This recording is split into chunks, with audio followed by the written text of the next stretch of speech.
Good morning, everybody. Welcome to Real Estate Matters. For over 11 years, the voice of real estate in Flagler County and Palm Coast, Florida. Welcome to the quiet side of Florida, I like to call it. I'm Toby Tobin. I'm the publisher of GoToby.com. I'm a Florida licensed realtor with Grand Living Realty. And my co-host, Anna Maria Long from the Flagler Home Builders Association, is in the studio with me today. Howdy. Howdy. Good morning. Yeah, good. Well, it's not. We're recording at 4 o'clock Tuesday afternoon, by the way. We just had scheduling difficulties. So normally we're later in the week and you're getting closer to real numbers. It's my fault. Yeah. I'm going to see Mickey Mouse. So anyway, it's a Tuesday afternoon, and instead of going into any kind of depth about how January is doing, since it's so early in the month, we're going to bypass January and do kind of an end of the year wrap up, see what we've learned and see how we can take what we've learned and look forward to project next year. Let's do it. Okay, so I've got it. Last year was, to me, very interesting, but I'm a numbers guy, so it may not interest everybody. But you look for, I talk about looking through a pile of manure, knowing somewhere in there, if I dig deep enough, I'll find a pony. And kind of that's the way you analyze numbers. You turn them upside down, sideways, and see if you can pick something out that doesn't fit, and then try to figure out why it doesn't fit. And if you compare 2024 to 2025, it's amazing if you look at the whole year for each of those 2 years. I'll give you some numbers. The number of homes sold, for instance, 2024 was 2,770. 2025, 2,820. So only a 1.8% change, which is, for our market, that's just nominal. Could have been 1.8% the other way. Right. And still we wouldn't have learned anything. But it was not a huge increase or decrease. No, but if you, the point I'm leading up to is you look at the whole year and you think, well, 2025 was just a repeat of 2024. But then, if you remember from listening the last couple of weeks, December really stood out as a remarkable month. December's one of the slowest months for recorded home closings, are traditionally from September through February. 6 months in a row. It doesn't go on, off, on, off. Those are the slowest, and then March through August are the best for number of closings. So December was a surprise, but then we remembered to look back at September, October, and November, and they were kind of surprises too. Not as big as December, but they were surprises. So I thought, well, let's look at our anomalies. The last 4 months of 2025 compared to the last 4 months of 2024. And they're remarkably different. For instance, 2024, those last 4 months, 791 homes sold. In 2025, it was 1,010. So that was a 27.7% increase just looking at those last 4 months. Right. Now we have some numbers. So now we got something to talk about. And with I use a lot of Excel, and with Excel you can draw graphs and you can actually say to Excel, give me a trend line. And if you do a trend line for 2024, it's basically flat. But if you do a trend line for 2025, Excel was clever enough to pick up on that upturn at the end of the year, and it shows a significant upward trend line. And what's really interesting to me is that, we're the only ones talking about it. I read an article today, was a December article. Okay. from the National Association of Realtors, and they were predicting that Florida was going to have a not very pleasant year For all of 2026. For 2026. They were forecasting declines in the 3 or 4% up to some markets 10 and 12% for next year. So they're missing something, or I am. Do you still stand by our previous conversations about 2026 being a midterm year, and any other factors that lead you to believe that 2026 will be stronger? And then the follow-up question with that would be, are we the anomaly, or do you think 2026 will be stronger for everyone? I think, well, we've kind of been an anomaly for the last couple of years because the rest of the market nationally has actually gone up more than we have. I mean, we've just been flat Yeah. for 2 years, other than these last 4 months, this upturn. But for the 2 years before that, we were just moving sideways, and the rest of the country was going up. They were going up 2, 3, 4% a year, but that's still way more than we were doing. But I think so. You know, we are an anomaly. We were, remember, well, you may not remember. Let's try. We have both ends of the age spectrum here. Maybe I was a kid. Let's find out. But going back to 2003, 2004, I was here during the bubble. I know you were born. I was more than an infant. But you, functioning member of the society, maybe Almost. not so much. I wasn't paying taxes yet. Okay, well, I try to avoid them. I found the best way to avoid taxes is the easiest way is to avoid income. Yes. Oh, well, I didn't have any income. I was going to say I wasn't legally required I'm to. getting good at that. But during the real estate bubble of the early 2000s, Flagler County was the fastest growing county in percentage terms in the whole country. Nation. Yep. And Palm Coast was the fastest growing city. I recall. 2 years in a row. So, I made lots of new friends at school because they were all moving in. But what happened is where we were the canary in the coal mine going up, we were going down too. So we went up faster and higher than the rest of the country. And we went down steeper and further than the rest of the country. We actually, much of the country had a 20 to 40% decline during the Great Recession, and we hit 59% locally. A lot of people don't realize that. But to answer your question, I haven't been dodging your question. I think the driving factors going forward that we will see in our market are the fact that we'll be kind of catching up with the rest of the country. You know, we've got a little bit of recovery from our 2 flat years to get to where everybody else went. And, you know, we have municipal governments that keep toying with the idea of having a moratorium, and we have a lot of keyboard warriors, the social networks that are saying we should have a moratorium until the infrastructure's in place, but then they wouldn't be able to pay for the infrastructure without the building. That's weird how that works. That's a separate argument, really. But you know, I think that our government has essentially accomplished a moratorium by we have lawsuits, you know, with developers suing the city. The Home Builders Association is suing the city over impact fees. And we've had so much non-productive stuff going on at the administrative level that I think developers are tending to kind of shy away.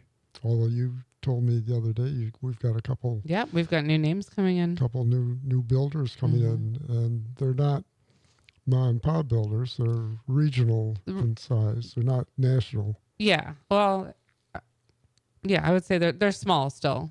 They're smaller. We're not talking nationals for sure. Okay, but no, they're not putting in a major development of No, their own. mm-mm. They're just These were each single homes, so mm-hmm, it feels to me like they are sticking their toe in the water, mm-hmm. um, testing out the market and seeing how the first build goes. But I think the things that are going to drive our market are the underlying demand that we always have in Florida, because Yes. U-Haul recently came Mm-hmm. out with a report. We're the second fastest growing state from more people moving in than moving out. The Next to net move Texas, in Texas is first, but they're a bigger state of course. too. So and this wasn't percentage terms; this was absolute numbers.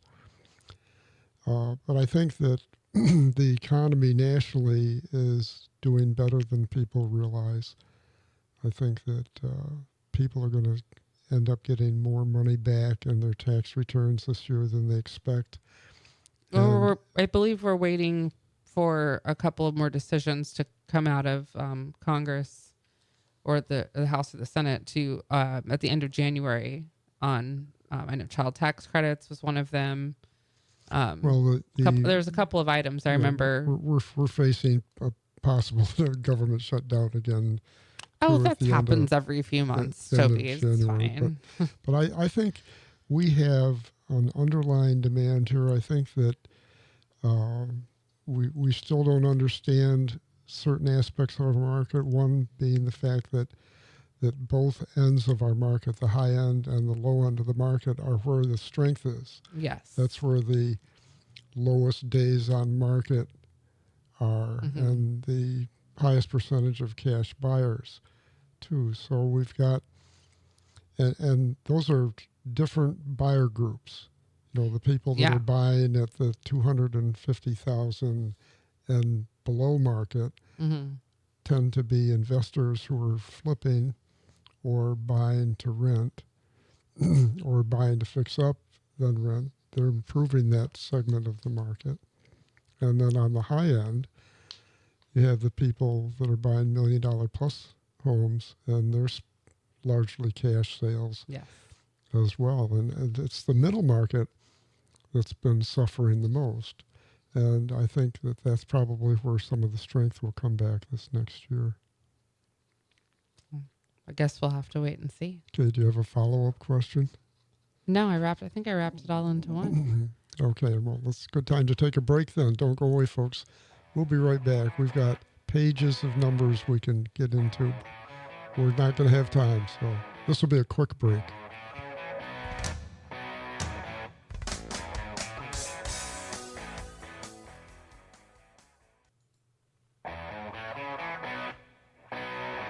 Well, welcome back. Thanks for staying with us.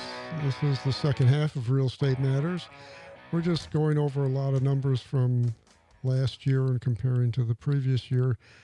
And I just got so excited I forgot to mention our sponsors. And of course, we are sponsored every week. Our lead sponsor is Veranda Bay, which is a beautiful community coming out of the ground on John Anderson Boulevard with a Flagler Beach address. These are the ones along the Intercoastal Waterway, and it's a whole mile of Intercoastal Waterway frontage in this community. And they're really wonderful homes, and they're all $1 million plus homes along the waterway. And they're all members of the Flagler Home Builders Association. And that's where you work. And there are other sponsor, along with the Hammock Community Church, where I'm found every Sunday morning at the 11 o'clock service. It's the little church in the woods over in A1A in the Hammock, a mile and a half north of the toll bridge. So come over the bridge and visit us. It's really a neat church. It's traditional and it's not too large. We don't have a band. We have a choir, but a good choir, about 20 some odd people in the choir. That's significant. It is. So anyway, that's our sponsor, and I apologize to our sponsors for forgetting about you at the beginning of the show. So let's get back to the numbers. Some of the things that I think stand out from last year. One, we talked about the different ends of the market. The overall market last year days on market, 65 days. That's putting all the single family home sales in one big pot. But if you pull out just the homes under 250,000, days on market is only 21 days. It gets snatched up. So they are. And then more surprising than that is that the days on market for the $1 million plus homes was 54. So that's below the total market. Yeah. And that's just not normal. It's not. And as I'm having conversations with people over the last several months and talking about this anomaly of the $1 million plus homes being sold at such a high rate quickly and at mostly cash. Been talking $1 million plus homes for the year, 69.7% were cash sales. Yeah, it's wild. And we understand why potentially people coming from out of state cash heavy. But a lot of our builders who are custom are staying busy, and our builders who do custom or semi-custom as well as spec tract, they're really heavy on the custom right now. They're staying busy with the custom, so that market's really strong. I think there are over 20 homes in Veranda Bay, or roughly that number. All the builders have models there. Yeah. So go down and visit. It's John Anderson goes south from State Road 100 just before the Flagler Beach Bridge, if you don't know where it is. The other thing that I found interesting is I don't talk a lot about the condominium market because it's hard to make sense out of the condominium market locally because we have a seriously bifurcated market when it comes to condominiums. You either live in the hammock CDD or you don't. And if you live in the hammock CDD, where most of our high-rise condos are, and these are wealthy people, and these are condominiums that are suited to wealthy people. Most of them are oceanfront. And that's just one segment of the market. And then the other segment is those who don't live in the hammock CDD, and that's South Flagler Beach, places like Tidelands, where I lived for 12 years, and Canopy Walk, and then some of the older condominiums that are in what some people would like to call the downtown area. The original planned downtown area. Right. But the condominium market has not behaved at all like the home market. We talked the first segment about how it finished so much stronger the last 4 months. So this morning I pulled all the numbers for condominium sales and compared the annual to annual and then last 4 months to last 4 months, and there's no discernible difference. So there's no story there other than the fact that condominiums are less of a factor in the market. And to give you some numbers, there were 210 condominium sales in 2025 and 2,820 single-family homes. And it made me go back to that National Association of Realtors article that was predicting a downturn in the Florida market. It turns out that the second half of the article revealed that most of their assumptions were based on the behavior of the condominium market. Oh, well. And in South Florida, of course, that's really big. Yes, and but we are not driven by that. Well, no, we're not so much because the condominium market, even in Orlando and Tampa, is not very significant. It's all South Florida. And condominiums make more sense from a business model standpoint where land is very expensive and scarce. Yes. Like Miami, South Beach. Yeah. I talked to the person in my position down in the Miami area, and all the time we don't have any land. We don't have any land left to tear things down to build. There's nothing to build on. And it's funny, but it's not funny because it's true. And it's super packed in. And, luckily our regulations won't get us to that point. There are a couple things that make the condominium market stand out. One of them is the long-standing. It's just harder to get a mortgage Yeah. if you're buying a condominium because the qualifications are different. And then secondly, because of the uh, collapse of the Surfside, right? Surfside condo some years back, Florida Really, has really really tightened strict. down. They've gotten a lot more strict about requirements for condos to have reserves and Yes, and inspections. to keep their And roofs and everything up to date and their structural but again, that affects the standards. South Florida market. It does. Yeah, Yes. we're not showing any real decline because the median price 380 in 2024 and 399 2025. So there's not and the dollars per square foot almost identical for or the square footage 1442 versus 1455. Dollars per square foot 259 versus 271.